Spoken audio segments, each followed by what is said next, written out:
Welcome back to the Convo Couch, ladies and gentlemen. I am Pasta Jardula. And I'm Fiorella. And Johnny Sue is still spinning on those ones and twos. And today in the studio, we have a great guest. We have our good friend. He was an activist who worked on the writing of... he was an activist who worked on the writing of SB 562. He also helped found the first student affiliate group of the National Conference of Black Political Scientists and the Gay Straight Alliance. My favorite word, alliance. He's also running for LA City Council. I believe it's District 9.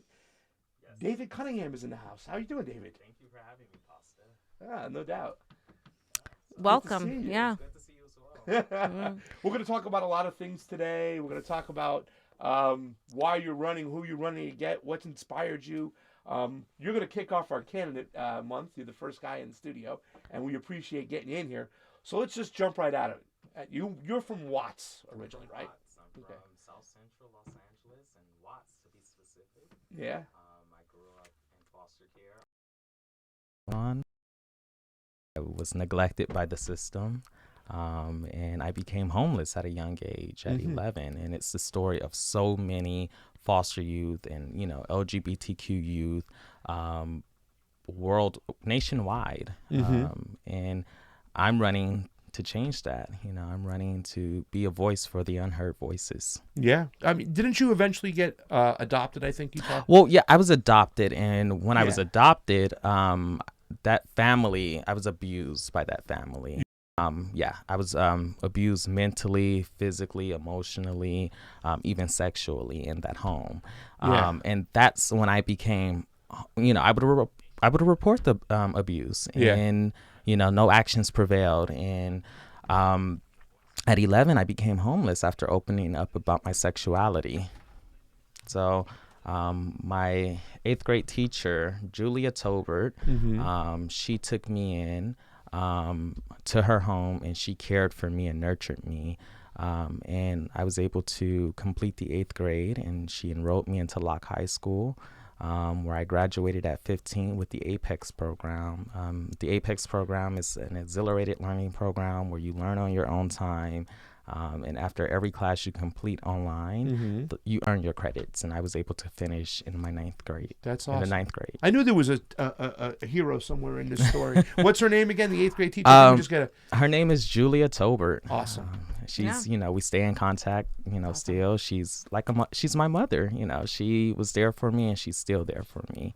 That's awesome. And she fought the system to for me to be allowed to go on to Savannah State University because, the system and the county were trying to cover their asses by trying to, claim that I was making up stories. But she was like, no, this kid was homeless. I took him in, and we sat on the phone for hours, early mornings, reaching out to social workers and to the county to get services and resources for this kid. And a judge granted ruled in our favor and allowed me to go to Savannah State University. That's awesome. That's amazing. So obviously this influences you a certain way into understanding the hardships that people in this very expensive city endure. Right. You are now going to law school.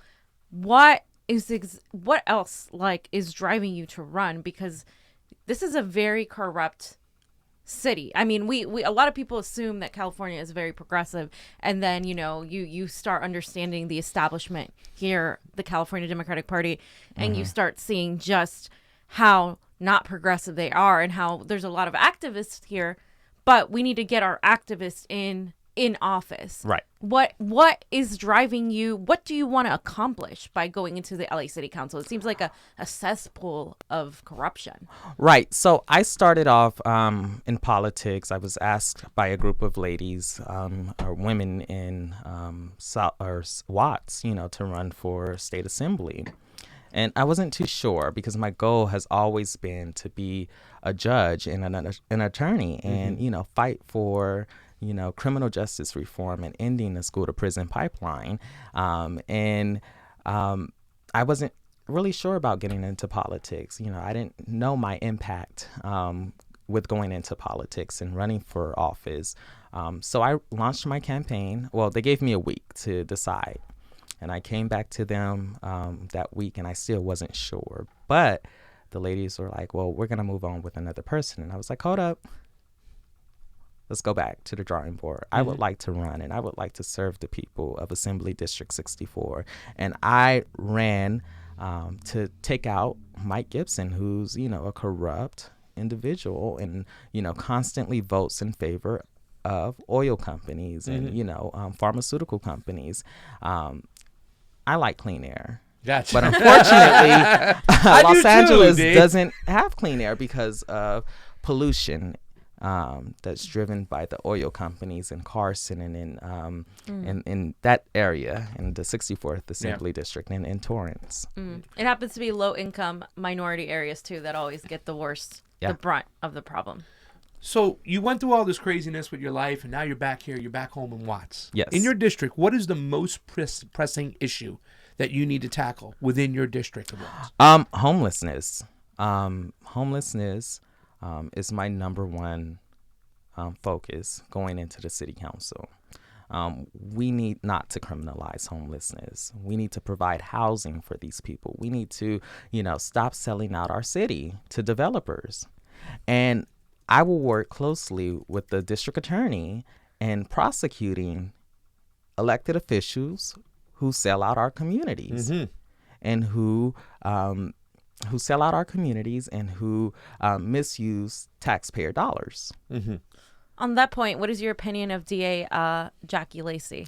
Well, Your spoiler alert, Right. you're getting to the part of the show. Yeah, that's where we met. yeah. So the district attorney, the current district attorney, she's unfit for office, in my opinion. She refused to prosecute killer cops. She refused to prosecute a killer in West Hollywood killing young gay black men Right. at their most vulnerable stage in life. This man, Ed Buck, was preying on young gay black men, bringing them into his, drug den, injecting them, shooting them up with crystal meth, and killing them. And Jackie Lacey refused to prosecute. And that is where I met you, Pasta. And advocating for Ed Buck to be arrested and evicted and convicted Yes. And, for his crimes. I was going to ask you, well, who were some of your favorite politicians or maybe, a choice for district attorney down the road to really combat all this stuff? Like, who are you're obviously involved with law. You're going to school to be a lawyer. Who are some of the politicians that you look up to and that you could rely on if you get elected to make that change? Well, there's there's two great candidates running against the current district attorney. I've seen George Gascon's work firsthand, and how he stood against freak is not coming to mind, how he stood against execution, and that's where I learned about George Gascon. And he worked with Assemblywoman Weber on AB 392 when she first brought it forward. So currently I think George Gascon is the best candidate for district attorney and can actually beat district attorney Jackie Lacey. So, electability is what I'm looking at in this race. so you're being strategic about that. Yes. Okay. Rachel, on the other hand, she's great. Yeah. It would be great to have a public defender, elected to the district attorney's office. Yeah. And another woman. I'm tired of old white men, to be honest. I'm not that old, David. And I don't think that she can beat Jackie Lacey. And we need a district attorney who's going to do the right thing. Yeah. And both of them, I believe, will do the right thing. It's just about beating Who can out win, the yeah. incumbent with me. I mean, that's a very pragmatic way of looking at it. I mean, I can see that. What do you say to someone in your district who is kind of turned off by politics, who doesn't really see it getting better? What do you say to them? What are you going to do different? Because it just seems like such an insurmountable set of problems. Well, unfortunately, that's a large part of my district who thinks that way. And, what I've been telling people is that your vote matters. Your voice counts. You know, I'm not a normal politician. I'm not your typical politician. I'm not a career politician, and I'm not in it for the money. I'm in it to clean up LA, bring restorative justice and community development, and, you know, restore trust in the city of LA. I'm not in it for the money. I'm in it to help you, the people. What about if you knock on somebody's door and you get somebody who necessarily is not aligned with us progressively and says, well, I don't believe in raising the minimum wage to $15 an hour. How do you persuade that person to say, hey, still come out and vote for me. I'm still your candidate. How would you do that? Well, I would sit down and I would, you know, question them, like, you know, why don't you agree with raising the wage to $15? You know, what are your concerns with, you know, raising the wage? Yeah. And, you know, what is your concern with, you know, a statewide and citywide rent control? Yeah. And, you know, try to get an understanding of that person's point of view. And then I will work with that person to try to help him or her to see to see other people's point of view as well. And, you know, this mother who's out there working for $10 an hour, or, you know, $12 an hour mm-hmm. at McDonald's to take care of her 2 kids. Yeah. That $12 an hour realistically isn't enough to, you know, provide the basic needs of life in LA. Yeah. Yeah. Even 15. I mean, let's be honest. In Los Angeles, maybe somewhere else, but in Los Angeles is like, geez, you know, it's kind of get close. What do you say to people that say that you are a loose cannon, that you're not a candidate that is political enough for the Democratic Party of California? Well, to be honest, I'm not a party person. Yeah. I align with the Democratic Party, mm-hmm. but I have my own beliefs. Yeah. And I have my own goals. Yeah. And as you've probably seen in the past, I've called out, you know, Democratic leaders and the California Democratic Party for their corrupt ways. Yeah. And LACDP, you know, because, you know, they're just corrupt. Yeah. No. I mean, well, it's that was part of the question. It's all right. We don't have to show that and stuff. But all right. So you say you're your own person, right? Yes. Well, we can show a video if you want. Yeah, let's show the video. Well, the reason why we were going to ask that question is the first night we met, when you were supporting Kimberly Ellis, somebody else. I like them both, but Kimberly Ellis is one of my favorite candidates. And that night we saw you. You demanded to have the microphone, and you demanded to speak. You also got thrown out for fighting with Ed Buck's lawyer. I'll never forget that. Right. He got to stay in the room, and you had to leave. But, like, you know, the question that, you know, the reason why we wanted to show you that is because people are going to say, look at these moments when Fiorella just talked about the loose cannon. How can we trust David Cunningham to represent us? This is a little video. You can take a look at it of you demanding the microphone at that, and we should let our people at home see it, demanding the microphone to speak on what you thought was wrong. Right. Here. This is regards to democracy. I understand democracy. You obviously don't. You obviously don't. On October 8th of 2017, over 95,000 registered voters had a change on their registration without their knowledge. In 2018, over 400,000 provisional ballots were given. All of the order, sir, I'm asking you please stop speaking. An increase of 300,000 in 2014.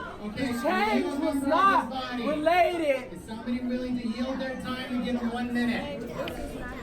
Somebody eventually yielded the time and got you to speak. But for moments like that you know that people are going to use this against you. If anybody's supporting the establishment, what do you do to combat these moments? Well, that's me calling out the Democratic Party's, our LACDP's corrupt behavior. Yeah. And if you support, you know, corruption, you support the downfall of LA, the city of LA, or the continuous downfall of the city of Los Angeles. We need people who are going to call out the corruption in City Hall. We need people who are going to call out corrupt leaders. I stand by my decision in that video, and I stand by my decision with addressing Seymour Amster. Yes, that we got to get his name out there. Thank you so much and stuff. And you know, me and Fiorella, we know that we no, he's calling out corruption. We're there. You know, Right. Everybody might not see that way. That's why I wanted to bring this to you and say and get your opinion. Let you tell the people what you thought about. Well, that's a good that, answer because, I mean, for too long, people have been so focused on party loyalty and party appearance over the people, like serving the people. They are public servants. The LA City Council, the LACDP, they're there for the public, but it seems like it's turned into a contest of who is more a better politico and who looks good in what they do. So it is refreshing to see young candidates come out and challenge the status quo. And I think we need more of that. I think this is why we're in the situation we're in. But going off of that, you were talking about provisional ballots. We've seen the corruption countywide in LA, but we've also seen the corruption statewide in California. Right. What do we do? How do you feel about the upcoming elections with still Secretary of State Alex Padilla, with a new voting system here in LA, a new machinery? How confident are you that everything is going to go smooth this time around? I don't really know. I can't really say. We can only hope for the best. Yeah. And expect the worst. Right. With our current elected officials. And that is why we need new elected officials who will stand by the people and who will represent the people and not themselves. Yeah. Because that's what the current elected officials are doing in the city of Los Angeles and in the state of California. They're representing themselves in their pockets. Yeah. Where do you get your money from for your campaign? My money? Yeah. How do you raise so money? Is individual donors? Gotcha. Yeah. I was hit up by BP Oil not too long ago. You were? And I said no. I turned them down. And they continuously hit me up. And I'm like, no, I don't want your money. Gotcha. I'm Yeah. good. Yeah. I mean, yeah. But when it comes to the money, let's talk about that. City council, right? Okay. Right. You are going to be allotted a lot of money to spend it in X, Y, and Z. Right. Infrastructure-wise, maintenance area-wise, in your community, what's the area you want to concentrate putting that money to the most? So putting money towards, like, you said, okay, can you rephrase your question? Well, you know what? You have all this money as a city council member. You have to Right. decide what's built, where they're going to allot money for, what projects, whether it be cleaning up an area, fixing an area, something that's needed desperately. Where financially wise would you use the money, allot the city money to go to where in your district? What area needs the most love and help? Right.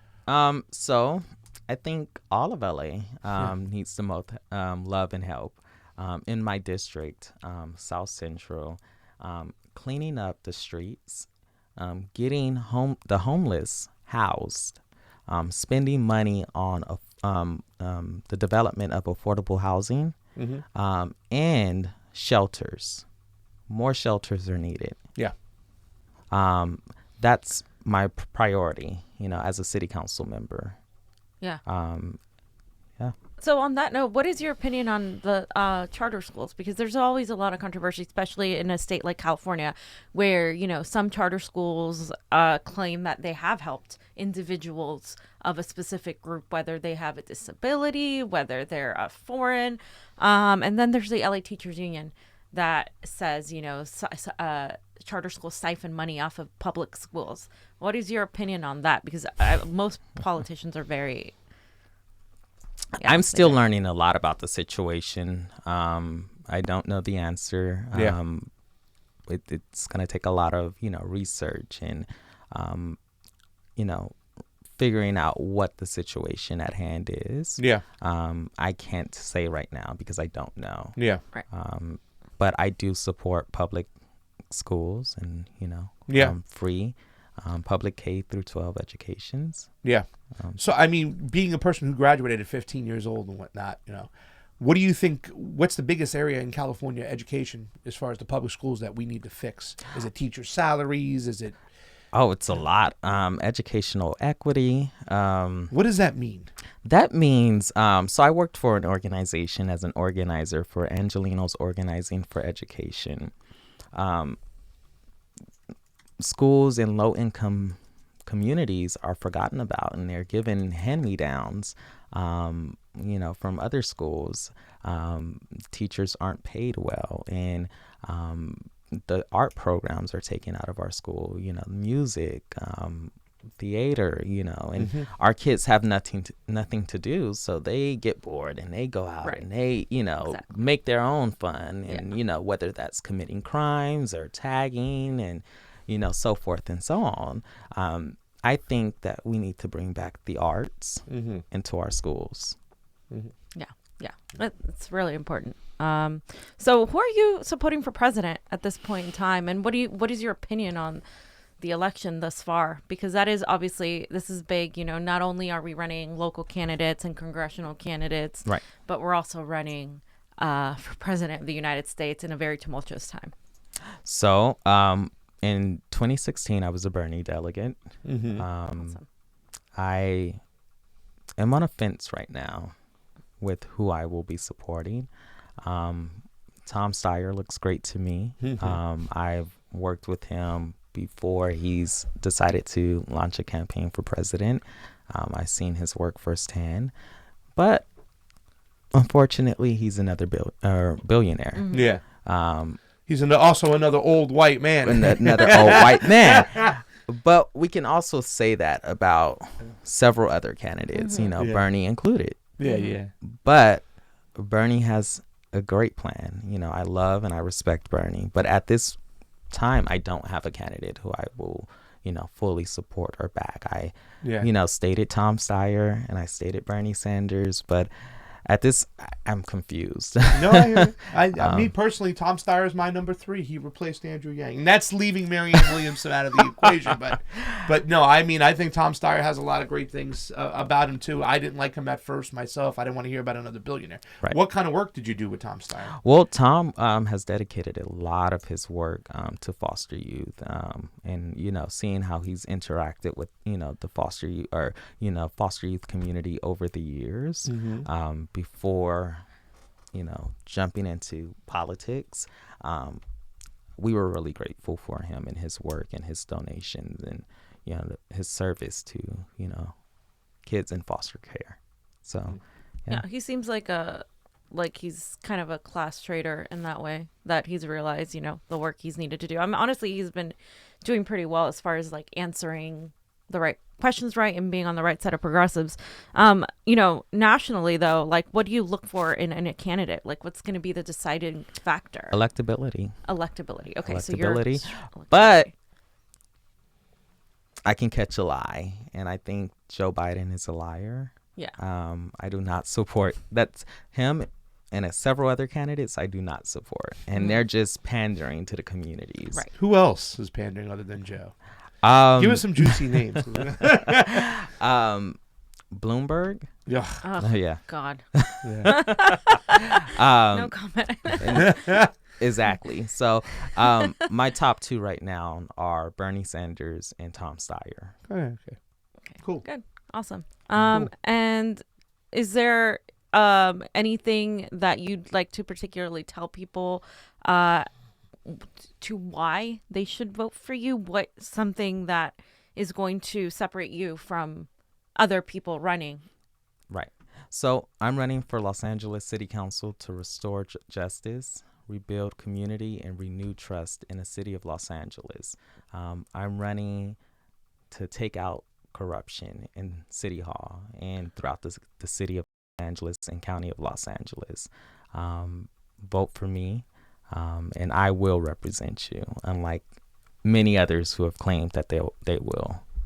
So, where can they find you and give you a few bucks at? So you can go to davidcunningham.org.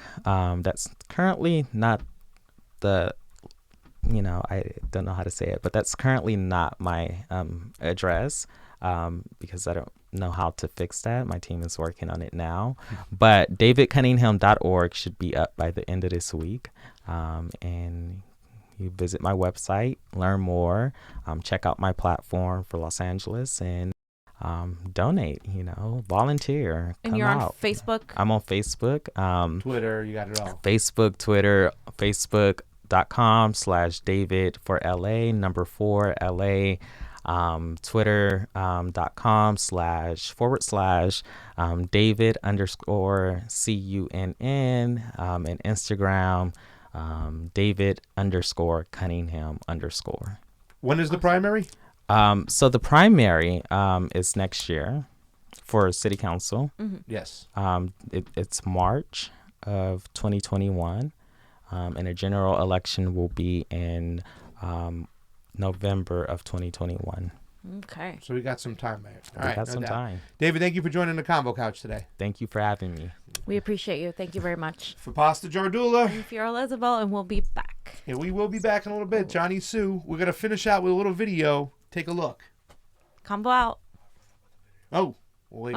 We'll wait a couple minutes, and then we will put it right out. But thank you guys for watching. We are going to be interviewing more candidates this month.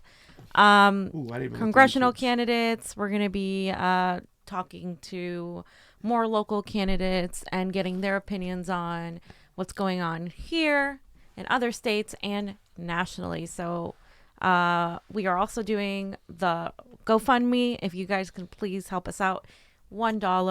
It's fine. You know, we're like Bernie.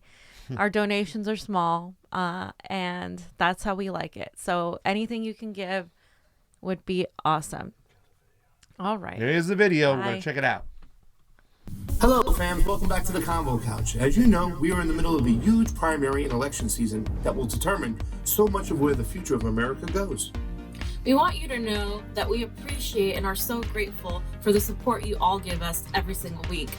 That said, we want to bring you even more information, breaking news, and speak more truth during this long primary season. So we've decided to try and take on a new venture. We want to cover key primaries in as many states as possible. But in order to do this, travel, take off days of work, go to events, and buy new equipment to get us top-notch work, we've decided to start a GoFundMe. Our goal is to raise at least $10K for the first half of the primary season through March. Afterwards, we will evaluate what needs to be done for the last half of the primary and possibly into the election. This will include airfare, travel, equipment, accommodations, and other traveling expenses. We live in Los Angeles and the rent is too damn high, but we want to be able to cover as much as possible. Anything happens during the voting time, we will be there to break the news and bring you live updates. We don't just sit on the couch, we follow the action. And as we've said, this election is so important, if not the most important election of our time, and we can't afford to miss it or not be there in case any shenanigans go down. So, fams, we humbly ask for your help in any way support you can give it. Donate, help us cover these events, and talk to the people and politicians. You already know that we ask the right questions. For those who donate, we'll put your name down in the credits and show a big thank you to you. We'll post the link down below. Thanks again for your support. It truly means the world to us. And it is always appreciated on the couch. And please, like, share, and subscribe from Pasta And Fee, and Jonny Sue on those ones and twos. Convo out. Help us out.